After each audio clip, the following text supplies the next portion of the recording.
ನಮಸ್ಕಾರ ವೀಕ್ಷಕರೇ.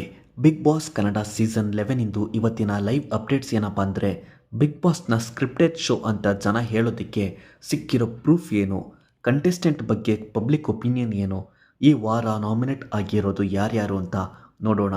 ಅದಕ್ಕೂ ಫಸ್ಟ್ ನೀವೇನಾದರೂ ಈ ಚಾನಲ್ನ ಫಸ್ಟ್ ಟೈಮ್ ನೋಡ್ತಿದ್ರೆ ಸಬ್ಸ್ಕ್ರೈಬ್ ಮಾಡಿ ಆ್ಯಂಡ್ ಇಷ್ಟ ಆದರೆ ಲೈಕ್ ಮಾಡಿ. ಸಂಡೇ ಎಪಿಸೋಡಲ್ಲಿ ಪಬ್ಲಿಕ್ ಕಾಲ್ ಅಂತ ಮಾಡಿಸಿ ಮೋಕ್ಷಿತಾ ಮಂಜುನ ಒಂದ್ ಮಾಡೋದಕ್ಕೆ ನೋಡಿದ್ರು ಬಿಗ್ ಬಾಸ್. ಬಟ್ ಮೋಕ್ಷಿತಾ ಮತ್ತು ಮಂಜುಗೆ ಇಬ್ಬರಿಗೂ ಇಷ್ಟ ಇರಲಿಲ್ಲ. ಇಂಡಿವಿಜುವಲ್ ಆಗಿ ಆಡಬೇಕು ಅನ್ನೋದು ಅವರ ಒಪಿನಿಯನ್ ಆಗಿತ್ತು. ಇಷ್ಟಾದ್ರೂ ಮಂಡೇ ಎಪಿಸೋಡಲ್ಲಿ ಮೋಕ್ಷಿತಾ ಮಂಜುನ ಒಂದ್ ಮಾಡೋದಕ್ಕೆ ತನಿಷನ ಕಲಿಸ್ತಾರೆ ಬಿಗ್ ಬಾಸ್.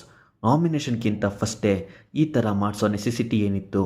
ಸೊ ಇದರಿಂದ 100% ನಾಮಿನೇಷನ್ ಟಾಸ್ಕ್ಗೆ ಇಂಪ್ಯಾಕ್ಟ್ ಆಗಿದೆ. ಇದರಿಂದ ಮೋಕ್ಷಿತಾ ಮಂಜು ಗೌತಮಿನ ಒಂದು ಗ್ರೂಪ್ ಆಗಿ ಮಾಡಿಸೋದೆ ಬಿಗ್ ಬಾಸ್ ಮಾಡಿರೋ ಸ್ಕ್ರಿಪ್ಟ್ ಅಂತ ಜನ ಹೇಳ್ತಿದ್ದಾರೆ. ಟಾಸ್ಕ್ ಬಿಟ್ಟು ಭವ್ಯ ಏನೂ ಮಾಡಿಲ್ಲ ಅಂತ ಐಶ್ವರ್ಯ ಆ್ಯಂಡ್ ಮೋಕ್ಷಿತಾ ಶಿಶಿರ್ ಜೊತೆ ಡಿಸ್ಕಸ್ ಮಾಡ್ತಾರೆ. ಇದನ್ನ ನೋಡಿ ಜನ ಕೇಳ್ತಿರೋದಿಷ್ಟೇ, ಬಿಗ್ ಬಾಸ್ ಮನೆಯಲ್ಲಿ ಹಿಂದೆ ಮಾತಾಡೋದು ಬಿಟ್ಟು ನಿಮ್ಮ ಕಾಂಟ್ರಿಬ್ಯೂಷನ್ ಏನಿದೆ ಅಂತ ಐಶ್ವರ್ಯ ಆ್ಯಂಡ್ ಮೋಕ್ಷಿತಾ ಬಗ್ಗೆ ಜನ ಕೇಳ್ತಿದ್ದಾರೆ.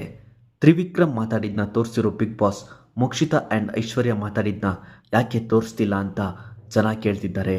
ಫೈನಲಿ ಈ ವಾರ ಯಾರ್ಯಾರು ನಾಮಿನೇಟ್ ಆಗಿದ್ದಾರೆ ಅಂತ ನೋಡಿದರೆ, ಧನ್ರಾಜ್, ಹನುಮಂತು, ಶಿಶಿರ್, ಐಶ್ವರ್ಯ, ಚೈತ್ರ, ಮೋಕ್ಷಿತಾ, ವಿಕ್ರಮ್, ಮಂಜು ಆ್ಯಂಡ್ ಗೋಲ್ಡ್ ಸುರೇಶ್ ಅಂತಲೇ ಹೇಳ್ಬೋದು.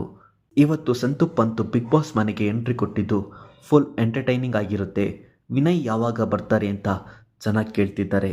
ಇದಿಷ್ಟು ಇವತ್ತಿನ ಅಪ್ಡೇಟ್ಸ್. ಇನ್ನು ಇಂಟ್ರೆಸ್ಟಿಂಗ್ ಅಪ್ಡೇಟ್ಸ್ಗೆ ಈ ಚಾನಲ್ನ ಸಬ್ಸ್ಕ್ರೈಬ್ ಮಾಡಿ. ನಮಸ್ಕಾರ.